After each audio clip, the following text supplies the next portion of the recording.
இந்த பகுதியில நம்ம நிறைய பரிகார முறைகள், பரிகார தலங்கள், ஆன்மீக கேள்வி பதில்கள், ஆன்மீக சந்தேகங்கள், என்ன பிரச்சனைக்கு என்ன மாதிரி வழிபாடு பண்ணணும்னு தொடர்ந்து பார்த்துக்கிட்டு இருக்கோம்.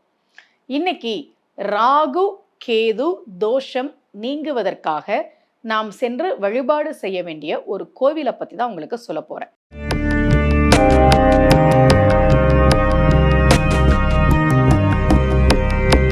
ரகசிய உண்மைகள் சேனலை பார்த்து கொண்டிருக்கும் உங்கள் அனைவருக்கும் சுமதி ஸ்ரீயின் அன்பு வணக்கம். ஏற்கனவே என்னுடைய பதிவுகளில் நான் ராகு கேது தோஷம் நீங்குவதற்காக எந்தெந்த கோவிலுக்கு போகணும் நான் நிறைய சொல்லியிருக்கேன். அதே போல ஒரு கோவிலை பற்றி தான் இப்போ நான் உங்களுக்கு சொல்ல போகிறேன். யாருக்காவது லக்னத்தில் ராகு 7ல் கேது இருந்தா, யாருக்காவது 2ல் ராகு 8ல் கேது இருந்தா, அல்லது லக்னத்தில் கேது 7ல் ராகு 2ல் கேது 8ல் ராகு, இந்த மாதிரி அமைப்பு இருந்தா, ராகுவோ கேதுவோ ஜாதகத்துல தோஷம் தரக்கூடிய இடத்தில் இருந்தால் அவர்கள் சென்று வழிபாடு செய்ய வேண்டிய கோவில்களுள் ஒன்று திருநெல்வேலி பக்கத்துல பத்தமடைன்னு ஒரு ஊர் இருக்கு, தெரியுமா? கேள்விப்பட்டிருக்கிறீங்களா? பத்தமடை பாய்க்கு ரொம்ப பேர் போன ஊர், அதே ஊர் தான் பத்தமடை. அந்த ஊர் பக்கத்துல இருக்கக்கூடிய ஸ்ரீ காலத்தீஸ்வரர், அங்கே இருக்கக்கூடிய அம்பாளினுடைய திருநாமம் ஞானாம்பிகை. நீங்க பெரும்பாலும் எங்கெல்லாம் சிவபெருமானுடைய பெயர் காலத்தீஸ்வரன் இருக்கோ அங்கெல்லாம் அம்பாளினுடைய திருநாமம் ஞானாம்பிகைன்னு தான் இருக்கும். கவனிச்சு பாருங்க. திருக்காலத்தின்னு சொல்லுவோம், காளஹஸ்திய, அங்க இருக்கக்கூடிய சிவபெருமான் பேர் என்ன? காலத்தீஸ்வரர், காலத்திநாதர். அங்க இருக்கக்கூடிய அம்பாளினுடைய திருநாமம் ஞானாம்பிகை.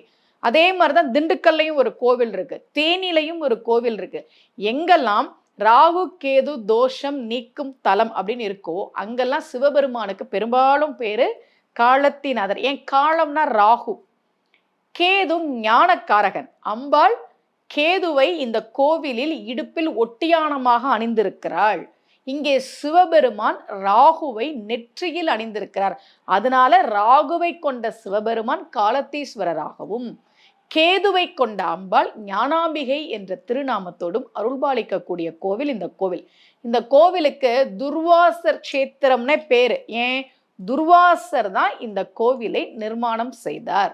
இங்க இருக்கக்கூடிய தீர்த்தத்துக்கு பெயர் துர்வாசர் தீர்த்தம்.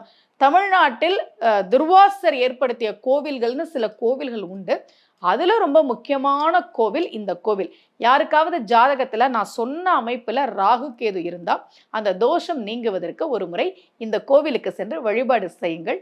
நிச்சயமாக ஒரு முன்னேற்றம் தெரியும். முக்கியமா நம்ம இந்த ராகு கேது தோஷத்தை எப்போ பார்ப்போம்னா திருமணத்துக்குன்னு பார்க்கும்போதுதான். இப்பெல்லாம் என்கிட்ட ஜாதகம் பார்க்க வரவங்களே சொல்லிடுறாங்க, அம்மா 7ல் ராகு இருக்கு கேது இருக்கு, சரியில்லாத ஜாதகம், நாங்களே ரிஜெக்ட் பண்ணிட்டோம் அப்படின்னு. அந்த மாதிரி யாருக்காவது ராகு கேது தோஷம் இருந்தா ஒரு முறை இந்த கோவிலுக்கு போயிட்டு வாங்க. இதே போல ஒரு பரிகார முறையோடு மீண்டும் உங்கள் அனைவரையும் சந்திக்கிறேன். அனைவருக்கும் அன்புடன் சுமதி ஸ்ரீ.